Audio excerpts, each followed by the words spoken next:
வணக்கம். பரபரப்பு மீடியா செய்திகளுக்காக நான் நிரோஷன். இஸ்ரேலின் தொடர்ச்சியான விமான தாக்குதல்களை நிறுத்த லெபனான் விரும்புகின்றது. கடந்த நவம்பரில் இஸ்ரேலும் லெபனானும் இஸ்ரேலிய படைகள் ஹெஸ்பொல்லா மீது கடுமையான தாக்குதல்களை நடத்திய பின்னர் போர் நிறுத்தத்திற்கு ஒப்புக்கொண்டன. இந்த போர் நிறுத்தம் இஸ்ரேலுக்கும் லெபனானுக்கும் இடையில் இன்னமும் இருக்கின்றது.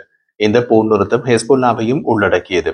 ஏனென்றால் போர் நிறுத்தம் காரணமாக இஸ்ரேலின் விமான தாக்குதல்கள் நிறுத்தப்பட வேண்டும். இருப்பினும் ஹெஸ்பொல்லாவை தொடர்ந்து தாக்குவதற்கு தனக்கு உரிமை உண்டு என்று இஸ்ரேல் கூறுகிறது. அதனால் பதட்டங்கள் அதிகரித்து வருகின்றன.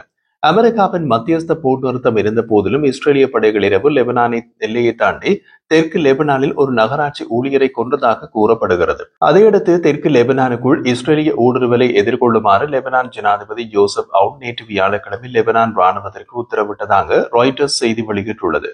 விமான தாக்குதல்கள் தொடர்வதற்கு முக்கிய காரணம் ஹெஸ்பொல்லா தெற்கு லெபனானில் அதன் ராணுவ தளங்களை மீண்டும் அமைப்பதை தடுப்பதாகும்.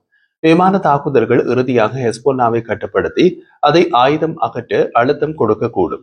போர் நிறுத்த ஒப்பந்தத்தின்படி ஹெஸ்பொல்லாவை கட்டுப்படுத்தி அதை ஆயுதம் அகற்ற வைத்திருக்க வேண்டியது லெபனான் அரசாங்கம். ஆனால் லெபனான் அரசாங்கம் இன்னமும் அதை செய்யவில்லை. கடந்த வசந்த காலத்தில் லெபனான் அரசாங்கம் இன்னமும் அதை செய்யும் என்ற நம்பிக்கை இருந்தது. ஆனால் இப்போது அந்த நம்பிக்கை குறைந்துவிட்டது. லெபனானின் புதிய ஜனாதிபதி அவுனும் புதிய பிரதமர் நவாப் சலாமும் ஹெஸ்பொல்லாவை ஆயுதம் அகற்ற விரும்புவதாக தெரிகிறது. அவர்கள் ஆயுதம் அகற்றலை பற்றி பேசுகின்றார்கள். ஹெஸ்பொல்லாவை ஆயுதம் அகற்ற அவர்களுக்கு பிராந்திய ஆதரவும் உள்ளது. சவுதி அரேபியா உட்பட அரபு நாடுகள் ஹெஸ்பொல்லாவின் ஆயுதங்களை அகற்றப்படுவதை காண விரும்புகின்றன. இருப்பினும் அவுன் மற்றும் சலாமின் பிரச்சனை என்னவென்றால் அவர்கள் பல தசாப்தங்களாக லெபனான் அரசியலில் ஈடுபட்டுள்ளனர். இதன் அர்த்தம் அவர்கள் ஆயுதம் அகற்றலை செய்ய விரும்பினாலும் அவர்களால் இன்னமும் ஆயுதமற்ற ஹெஸ்பொல்லாவை கற்பனை செய்து கூட பார்க்க முடியவில்லை. ஹெஸ்பொல்லா ஒரு சட்டவிரோத தீவிரவாத ராணுவத்தை லெபனானின் ஒரு பகுதியை கட்டுப்படுத்துவதற்கு ஒரு விதிமுறையாக கொண்டு வளர்த்தவர்கள். அவர்களால் அதை தவிர ஒரு வாழ்க்கை முறையை காண முடியவில்லை. கடந்த காலங்களில் அவுனும் சலாமும் முன்பு இருந்த பதவிகளில் இதை செய்யாத போது ஹெஸ்பொல்லாவை ஆயுதம் அகற்ற அவர்கள் எவ்வாறு லெபனான் ராணுவத்தை பயன்படுத்த போகிறார்கள்? ஜனாதிபதி அவுன் ராணுவத்தை சேர்ந்தவர். அவர்தான் லெபனான் ராணுவத்தின் முன்னாள் தளபதி. சலாமுக்கு ராஜதந்திரத்தில் நீண்ட அனுபவம் உண்டு. இருப்பினும் அவர்கள் முன்னாள் ஜனாதிபதி பிரதமராக பதவியேற்ற போது லெபனானுக்காக அதிகம் சாதிக்கவில்லை. மேலும் அவர்கள் இன்னமும் எதையும் சாதிக்கவில்லை. கடந்த காலத்திற்கும் நிகழ்காலத்திற்கும் இப்போது உள்ள வித்தியாசம் என்னவென்றால் ஈரானும் ஹெஸ்பொல்லாவும் பெரிதும் பலவீனமடைந்துள்ளன. அசாத் ஆட்சியும் போய்விட்டது. இது ஹெஸ்பொல்லாவை மேலும் தனிமைப்படுத்துகின்றது. லெபனான் அரசு முதலில் லெபனானில் உள்ள சில பாலஸ்தீனிய இயக்கங்களின் ஆயுதம் அகற்றுவதன் மூலம் ஹெஸ்பொல்லாவை ஆயுதம் அகற்ற வழிவகுக்க முயன்றது. பாலஸ்தீனிய அதிகார சபையின் முன்னணி குழுவான ஃபதாவுடன் தொடர்புடைய பாலஸ்தீனிய இயக்கங்களின் ஆயுதங்களை அகற்றுவதில் லெபனான் அரசு வெற்றி பெற்றது. இருப்பினும் ஹமாஸ் ஆயுதம் அகற்றப்படவில்லை. மேலும் பெய்ரூட்டுடனான ஒரு உள்நாட்டு ஒப்பந்தத்தின் அடிப்படையில் ஃபதா ஆயுதம் அகற்ற ஒப்புக்கொண்டது. எனவே ஒரு ஆயுதமேந்திய இயக்கம் ஆயுதம் அகற்ற தயாராக இருந்தால் மட்டுமே லெபனான் அரசாங்கம் ஒரு இயக்கத்தை ஆயுதம் அகற்ற வைக்க முடியும் என்று இது காட்டுகின்றது. இயக்கங்கள் அவற்றை ஒப்படைக்க விரும்பாத போது அவர்களிடமிருந்து துப்பாக்கிகளை எடுப்பதில் லெபனான் அரசாங்கத்திற்கு எந்த அனுபவமும் இல்லை. லெபனான் ஹெஸ்பொல்லாவை எதிர்கொண்டு அதன் அடுத்த நடவடிக்கையை நடத்துவதில் ஏன் சிரமப்படுகிறது என்பதை இது விளக்குகிறது. இந்த வாரம் மத்திய கிழக்குக்கான அமெரிக்க ஜனாதிபதியின் தூதர் மார்கன் ஆர்கடஸ் மத்திய கிழக்கில் இருந்தபோது லெபனான் மீது கவனம் செலுத்தப்பட்டது. லெபனானுக்கு செல்வதற்கு முன்பு அவர் இஸ்ரேலில் இருந்தார். அதேபோல் ஹெஸ்பொல்லா ஆயுதங்களை கண்டுபிடித்து அவற்றை அளிப்பதில் லெபனானுக்கு உதவும் ஒரு பொறிமுறையில் பணியாற்றுவதில் அமெரிக்கா மற்றும் பிற நாடுகளின் பங்கு குறித்தும் கவனம் செலுத்தப்படுகிறது. இது லெபனானின் வெற்றி குறித்து முரண்பட்ட அறிக்கைக்கு வழிவகுத்தது. லெபனானில் சில ஆயுத கிடங்குகளை வெடிக்க செய்ததாக லெபனான் ராணுவம் கூறுகின்றது. ஏற்கனவே உள்ள வெடிப்பொருட்களை பயன்படுத்தி பல ஹெஸ்பொல்லா ஆயுத கிடங்குகளை அளித்ததால் லெபனான் ராணுவத்திடம் வெடிப்பொருட்கள் தீர்ந்து விட்டதாக பரபரப்பு மீடியா யூடியூப் சேனலில் நாம் நேற்று வெளியிட்ட காணொலியில் தெரிவித்திருந்தோம். இது முழுமையான ஆயுதம் அகற்றல் வெகு தொலைவில் இருப்பதை காட்டுகின்றது. இதற்கிடையில் பெய்ரூட்டில் உள்ள பாப்தா அரண்மனையில் ராணுவ தளபதி ஜெனரல் ருடால்ஃப் ஹைக்கலுடன் நடந்த சந்திப்பின் போது அவுன் போர் நிறுத்த மேற்பார்வை குழுவின் கூட்டத்திற்கு ஒரு நாள் கழித்து லெபனானுக்குள் இஸ்ரேலிய தாக்குதல் நடத்தப்பட்டதாக கூறினார். போர் நிறுத்த மேற்பார்வை குழுவால் இஸ்ரேலிய தாக்குதலை தடுக்க முடியவில்லை என்று சுட்டிக்காட்டினார். இந்த முழு நிகழ்வுகளின் வரிசை ஹெஸ்பொல்லா தனது சீட்டுகளை எவ்வாறு விளையாடுகிறது என்பதை காட்டுகின்றது. லெபனான் அரசு அல்லது ஒருவேளை அமெரிக்க இஸ்ரேலிய தாக்குதல்களை தடுக்கும் வரை ஹெஸ்பொல்லா ஆயுதம் அகற்றாமல் காத்திருக்க முயற்சிப்பதையும் இது காட்டுகிறது. லெபனானுக்குள் இஸ்ரேல் தாக்குதல் நடத்திய இந்த சம்பவமே கொஞ்சம் வினோதமானது. இஸ்ரேலிய துருப்புகள் தெற்கு லெபனானில் உள்ள பிலா கிராமத்திற்குள் அதிகாலையில் நுழைந்த நகராட்சி ஊழியரான இப்ராஹிம் சலாமே என்ற நபரை கொன்றதை அடுத்து லெபனான் ஜனாதிபதி ஜோசப் அவுன் வியாழக்கிழமை IDF விமர்சித்தார். இதற்கு பதிலடி கொடுக்கும் விதமாக தெற்கு லெபனானில் எந்த ஒரு IDF ஊடுருவலையும் எதிர்கொள்ள லெபனான் ராணுவத்திற்கு அவர் உத்தரவிடலாம். ஆனால் லெபனான் ராணுவத்தால் அதை செய்ய முடியுமா?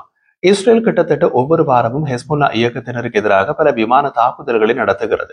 மிதவாதியான ஜோசப் அவுன் இதை அடிக்கடி கண்டுகொள்ள மாட்டார் அல்லது எப்போதாவது லேசாக விமர்சனம் செய்வார். இஸ்ரேலிய துருப்புகள் அதிகாலை 1:30 மணிக்கு எல்லை நகரமான பிளீனாவுக்குள் நுழைந்து டவுன் ஹாலை தாக்கி அங்கு தூங்கிக் கொண்டிருந்த சலாமையை கொன்றதாக லெபனானிய ஊடகங்கள் செய்தி வெளியிட்டுள்ளன. தகவல்களின்படி தாக்குதலின் பின் அதிகாலை 4 மணிக்கு இஸ்ரேலிய துருப்புகள் பின்வாங்கினார்கள். இப்ராஹிம் சலாமே நகராட்சி ஊழியர் என்கின்றது லெபனான் அரசு. ஆனால் சலாமே ஒரு ஹெஸ்புல்லா தளபதி மற்றும் ஒரு சட்டபூர்வமான இலக்கு என்று IDF ஒரு வினோதமான அறிக்கையில் சுட்டிக்காட்டியது. IDF-இன் சட்டப்பிரிவு இந்த சம்பவத்தை விசாரிக்கிறது என்றும் அறிக்கை மேலும் கூறியது. இஸ்ரேலிய துருப்புகள் தவறு செய்ததாக சந்தேகம் இருந்தால் மட்டுமே IDF சட்டப்பிரிவு ஒரு சம்பவத்தை விசாரிக்கும். அதனால் தான் இந்த சம்பவம் சந்தேகத்தை ஏற்படுத்துகிறது. ஹெஸ்புல்லாவின் உள்கட்டமைப்பை அளிக்க இஸ்ரேலிய ராணுவ துருப்புகள் பிளீனாவுக்குள் நுழைந்தன என்று IDF தெரிவித்துள்ளது. அவர்களின் கூற்றுப்படி ஹெஸ்புல்லாவின் உள்கட்டமைப்பின் ஒரு பகுதி நகராட்சி கட்டடம். நகராட்சி கட்டடத்தில் ஹெஸ்புல்லா ஆயுதங்கள் மற்றும் பிற ராணுவ பொருட்கள் வைத்திருந்ததாக நம்பப்படுகிறது. கட்டடத்துக்கு நுழைந்ததும் துருப்புகள் சலாமையை கண்டனர். அவர் நகராட்சி கட்டடமாக காட்சியளித்த ஒரு சந்தேகத்திற்குரிய தீவிரவாத தளத்தில் இருந்ததால் இஸ்ரேலிய துருப்புகள் IDF-இன் வழக்கமான கைது நடைமுறையை பின்பற்றினர். இதில் சந்தேக நபர் தப்பிச் செல்வதை தடுக்க அவரது கால்களில் சுடுவதும் அடங்கும் என்று IDF தெரிவித்துள்ளது. காலில் சுடப்பட்டிருந்தால் இப்ராஹிம் சலாமே எப்படி இறந்தார் என்பது தெரியவில்லை. இஸ்ரேலிய துருப்புகள் இப்ராஹிம் சலாமையால் அச்சுறுத்தப்படுவதாக உணர்ந்தனர்.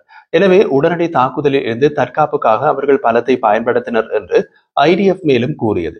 சலாமையிடம் துப்பாக்கி அல்லது வேறு ஆயுதம் கண்டுபிடிக்கப்பட்டதா என்பதையும் IDF அறிக்கையில் கூறவில்லை. லெபனான் நகரம் பிளீனாவுக்குள் இஸ்ரேலிய ராணுவ துருப்புகளை அனுப்பி சலாமையை கைது செய்ய முயற்சிக்கும் அளவுக்கு அவர் முக்கியமான நபரா என்ற கேள்வியும் எழுந்துள்ளது. இலக்கு எவ்வளவு தீவிரமானது மற்றும் ஆபத்தானது என்பதற்கான ஆதாரங்கள் பலவீனமாக இருந்தால் IDF-ஆல் சம்பந்தப்பட்டவர்களுக்கு எதிராக சட்ட ரீதியான விளைவுகள் ஏற்படக்கூடும். துருப்புகளின் நடவடிக்கைகள் குறித்து விசாரணை எவ்வளவு கடுமையானதாக இருக்கும் என்பது குறித்து IDF வட்டாரங்கள் தெளிவாக இல்லை. இஸ்ரேலிய ஆக்கிரமிப்பின் ஒரு பகுதியாக IDF தாக்குதலில் லெபனான் ஜனாதிபதி அவுன் கண்டித்தார். மேலும் போர் நிறுத்தத்தை கண்காணிக்கும் குழுக்களின் கூட்டத்திற்கு பின்னர் இது நடந்தது என்பதை சுட்டிக்காட்டினார். 2024 ஆண்டு நவம்பர் 27 கையெழுத்திடப்பட்ட போர் நிறுத்த ஒப்பந்தத்திற்கு இஸ்ரேல் கட்டுப்பட்டு லெபனான் இறையாண்மை மீறுவதை நிறுத்துமாறு அவர் போர் நிறுத்தத்தை கண்காணிக்கும் குழுவிடம் முதல் நாள் தான் தெரிவித்தார். லெபனான் பிரதமர் நவாப் சலாம் இந்த ஊடுருவலை லெபனான் அரசின் நிறுவனங்கள் மற்றும் இறையாண்மையின் மீதான அப்பட்டமான தாக்குதல் என்று கண்டனம் செய்தார். லெபனான் ராணுவம் இந்த பகுதிக்கு துருப்புக்களை அனுப்பியதாக கூறியது. ஆனால் கூடுதல் விவரங்களை வழங்கவில்லை. தெற்கு லெபனானில் உள்ள ஐக்கிய நாடுகளின் அமைதி காக்கும் படை யுனிஃபில் இந்த சம்பவம் குறித்து மேலும் தகவல்களை சேகரிப்பதாக கூறியது. தெற்கு லெபனானில் ஹெஸ்புல்லா தனது ராணுவ இருப்பை மீண்டும் கட்டியெழுப்புவதையும் அதன் பெரிய அளவிலான ராக்கெட் ஆயுத கிடங்கையும் தடுக்கும் நோக்கம் கொண்டதாக இஸ்ரேல் கூறுகிறது. இந்த இஸ்ரேலிய கவலைகள் நிஜமானவை.